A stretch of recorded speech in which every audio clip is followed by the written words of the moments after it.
Zedekiah, by the way, means Zedek Yahweh, righteousness of Yahweh, righteousness of the Lord.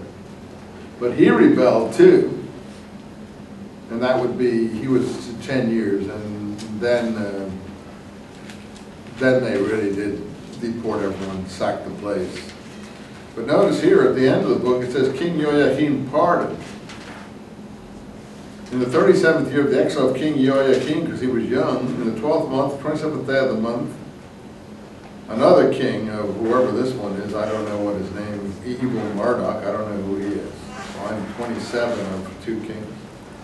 Pardoned Jehoiakim and released him from prison and treated him kindly. Gave him a seat with the other kings. So he took off his prisoner's garb and for the rest of his life ate at the king's table. And his upkeep was permanently ensured. Well, that's nice to see. That's pretty good information, but that's before Cyrus comes. Okay, so there is some information, but you see, you can read these chapters of the Bible yourself. Don't you think? You don't need my help to read those and to evaluate them. You guys are smart now. You know how to look at things. You can use your mind on that. Let's go now to Ezekiel. You see, he's the 5th year of the exile of King Jehoiakim.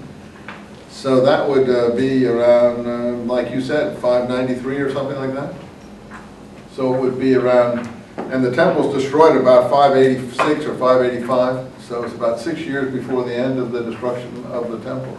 He has this vision. And he's among the exiles. He's a priest. Ezekiel, son of Buzi, at the river Chebar. Chebar is a known river in Babylonia, northern Babylonia at that time. Okay, so he identifies himself as a priest.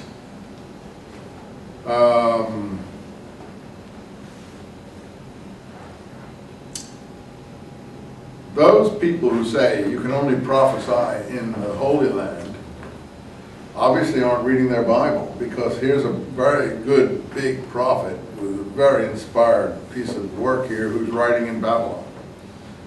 So when people say, I've read Zionist texts that said only when the Jewish people are reunited with their land will prophecy come alive again.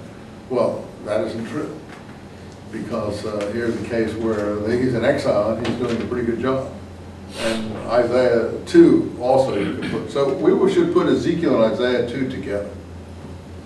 This is earlier by 40 years, or 50 years even, than Isaiah 2. But it's in exile, it's in Babylon. And both of them are very Zionistic, as you probably have seen if you've read it. If not, you'll see it when I read it with you. The hand of the Lord. I don't like Yahweh. I'll say the Lord from now on, all right? Is that all right with you guys? I don't like that name, Yahweh. I'm sure that isn't right. I don't know how it should be pronounced, but it isn't right. And I don't know. Lord works fine for spiritual purposes.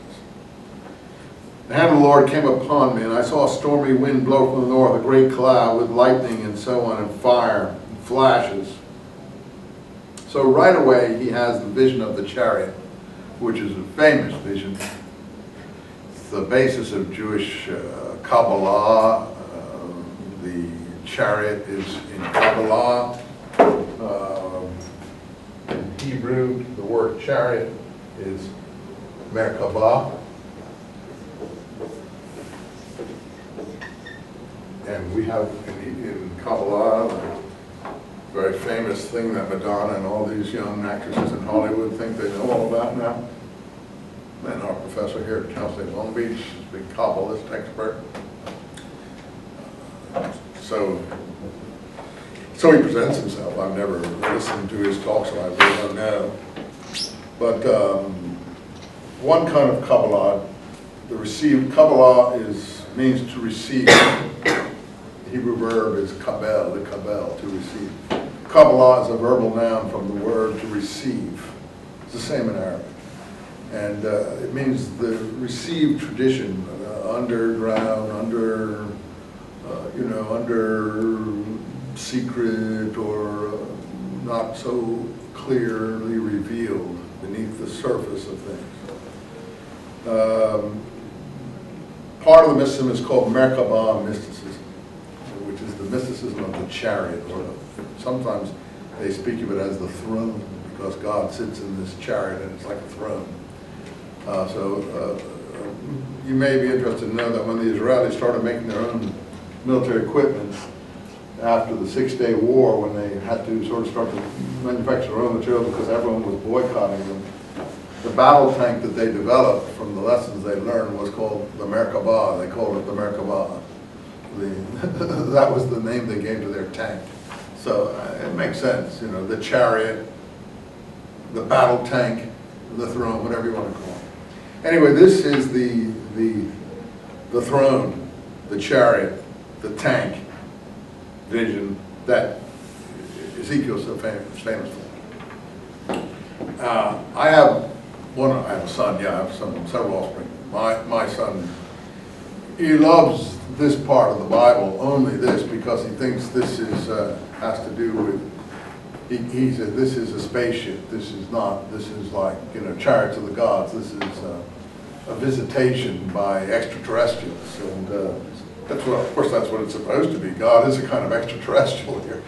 But he said you couldn't have a vision of this kind without having seen a modern spaceship or something. And a lot of enthusiasts for flying saucers and things do pick up on this section of Ezekiel as prototypical.